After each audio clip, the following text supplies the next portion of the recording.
And today, the two Koreas are holding a joint rehearsal for Friday's summit. Let's connect straight to our Blue House correspondent Hwang Hojun for the latest. Hojun, what can you tell us? Jiyoon, North Korea has sent its delegates, led by Kim Chang-son, an official from Pyongyang State Affairs Commission, to the Peace House located on the South Korean side of Panmunjom.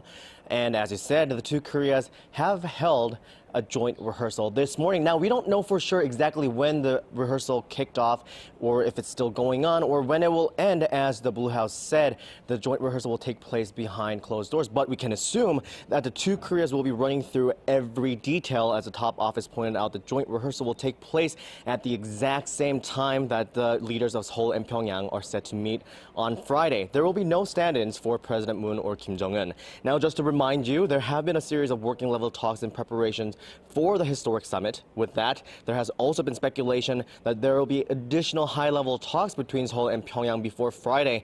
However, a government official confirmed yesterday that the two Koreas decided not to hold any additional high-level talks before the main event. Instead, if there is any need to iron out the kinks, the two sides will hold discussions during the joint rehearsal today.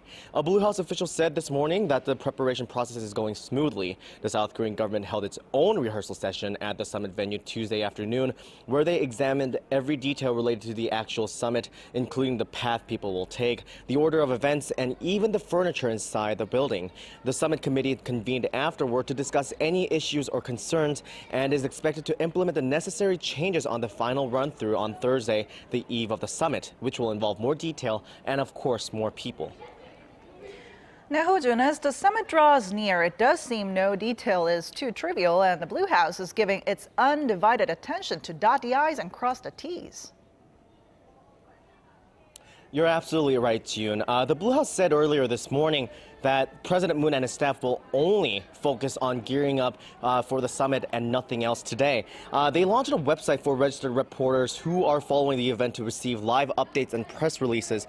And starting tomorrow, Chunchugwan, the Presidential Press Center, will hold all its briefings at the main press center at the Kintex Exhibition Hall in the city of Goyang, northwest of Seoul. As of Tuesday, more than 2,800 reporters from 41 countries have registered to cover the Inter-Korean Summit at the MPC. And as an on-site registration will also be available, the total number of reporters is likely to reach 3,000. Jiyoon? Thank you, Hojun, for that. That was our Hwang Hojun from the Blue House.